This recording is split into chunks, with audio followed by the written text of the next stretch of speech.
There's nothing wrong with spending on things you enjoy, but smart spending starts with you getting your priorities in order.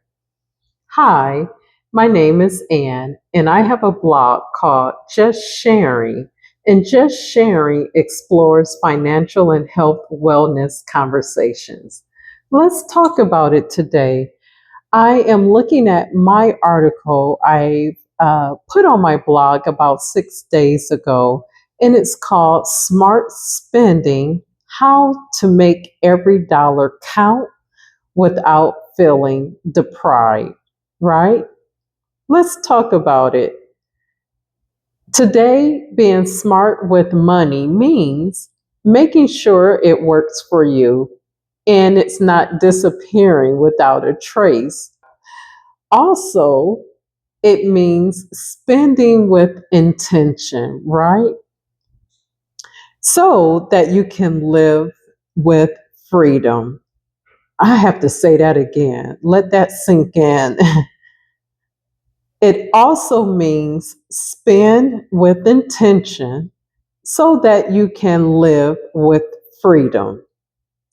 In a world full of online deals, eye catching ads, and instant gratification, it's easy to let your money slip away without even realizing it.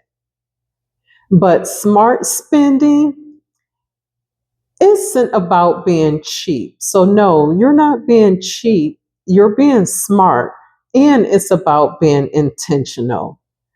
Have you ever heard of the Money Smart motto? Every dollar has a purpose, right? Being smart with money means making every dollar count.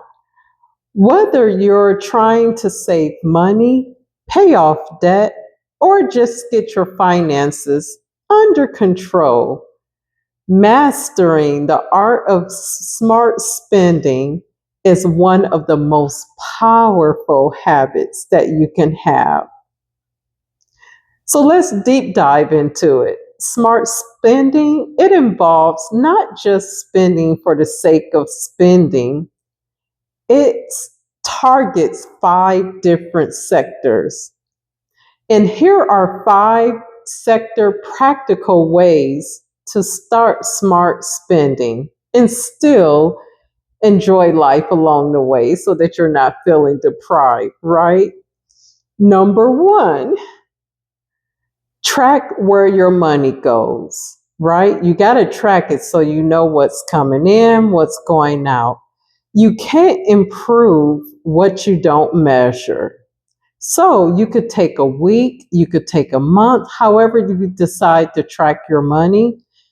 And you could use budgeting apps like You Need a Budget, YMAB, or another app called Pocket Guard, or just simply an Excel spreadsheet, or even more simplistic, pen and paper, right?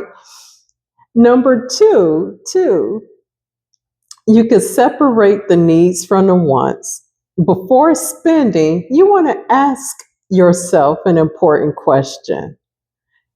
That question is, do I need this? Or do I just want it right now? And again, I state there's nothing wrong with spending on things you enjoy, but smart spending starts with getting your priorities in order. Spend on your wants after you've taken care of the essential things and saving your savings goal, right?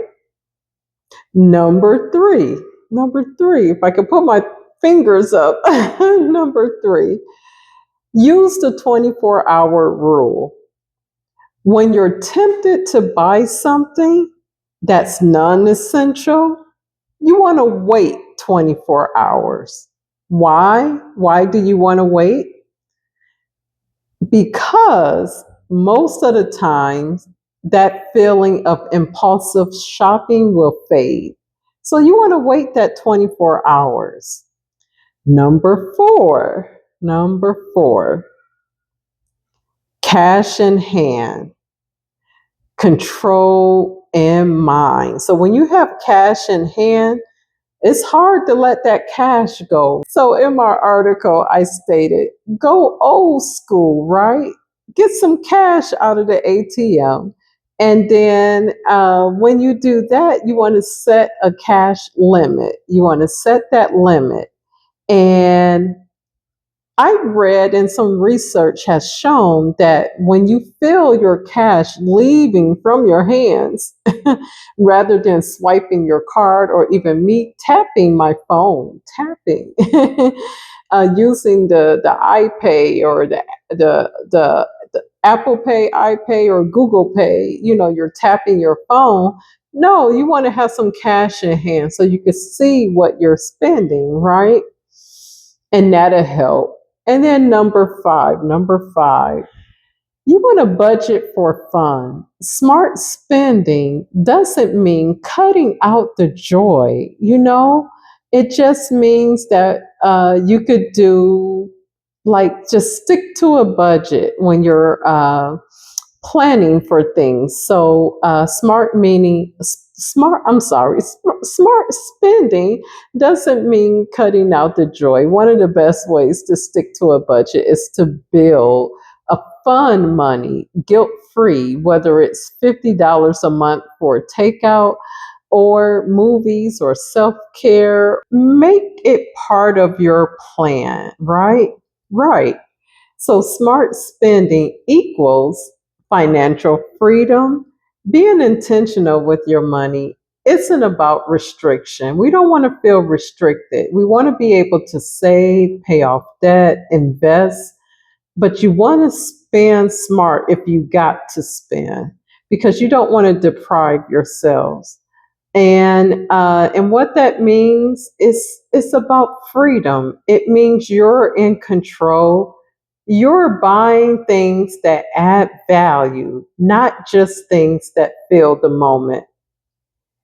Count every dollar, but value what counts. Thank you for watching, liking, and subscribing to my channel. And I'll see you next time. Thank you. Bye.